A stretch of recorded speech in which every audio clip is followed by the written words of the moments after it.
Captain Paul for the Locker Room here. If you haven't already, please make sure to subscribe, like, and comment down below. When we reach 5,000 subscribers, we'll be doing a $100 gift card giveaway. And to enter that contest, you need to subscribe and hit the notification bell as well. Let's get into it. Will Connor Bedard score 100 points this upcoming season? Now, 100 points in a season is a very tall task. There has only been 7 players in the history of the NHL to reach 100 points in their rookie season. And surprisingly, Teemu Selanne has the most for a rookie in NHL history.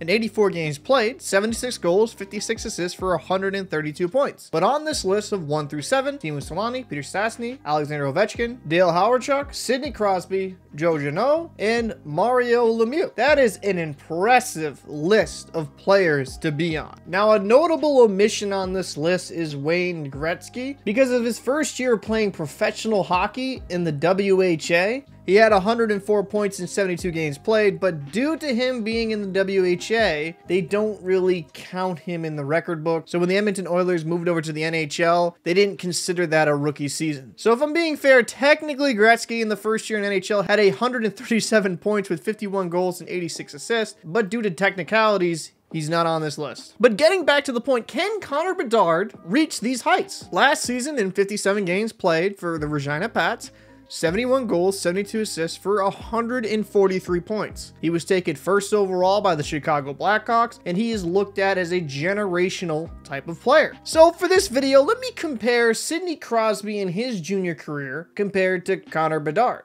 I'll just use the season prior to them being drafted. For Rimouski Oceanic, in 62 games played, Crosby had 66 goals, 102 assists for 168 points. Connor Bedard's year was spectacular, but Sidney Crosby scored 25 more points in only 5 more games played. So maybe Bedard could have been in the 150 plus point club, but still, Crosby had a better final year in juniors. And that's not to say Bedard is not a fantastic player in his own right. He scored 143 more points than I did in juniors.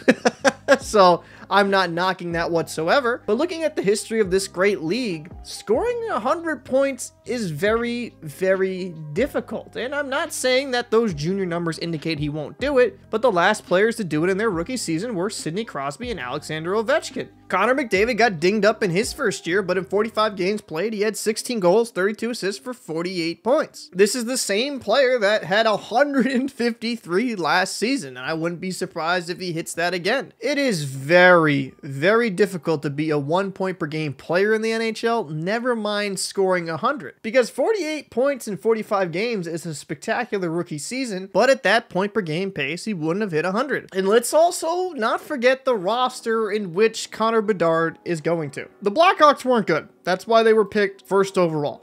Let's just make that very clear. Now, they did make some nice additions to give Connor some good players around him. Cale Hall will most likely be his left wing. Radish could be a serviceable right wing on that line. Taylor Hall isn't MVP Taylor Hall anymore. When you look at this roster in totality, and he'll be facing the best D pairings, the best players against him every single night, Bedard will be the best player for the Blackhawks most likely. Teams will key on him and find ways to try to neutralize him. So I just don't think it's realistic for Bedard to hit 100 points because I don't think the team around him is good enough. Now, if Bedard joined a Blackhawks team with 2 really good lines and maybe serviceable third, fourth liners, you could make the argument maybe around 80 to 90 points, but with everything considered, I just don't see it feasible. Now, I hope he proves me wrong. I really do. I think this kid is going to be a lot of fun to watch. He's going to be exciting, and I'm hoping we see him have a Hall of Fame type of career. But ultimately, I think we're putting too much pressure on this kid to be a bona fide superstar right off the rip. Give him a year or two. I mean, look at how Tim Stützle has done in Ottawa. He's developed into a fantastic player,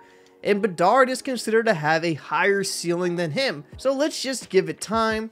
But I'd love to know your thoughts down below in the comment section. Do you think Connor Bedard will hit 100 points this season? And if not, how many points will he score? I'm Captain Paul, and I'll see you in the next one.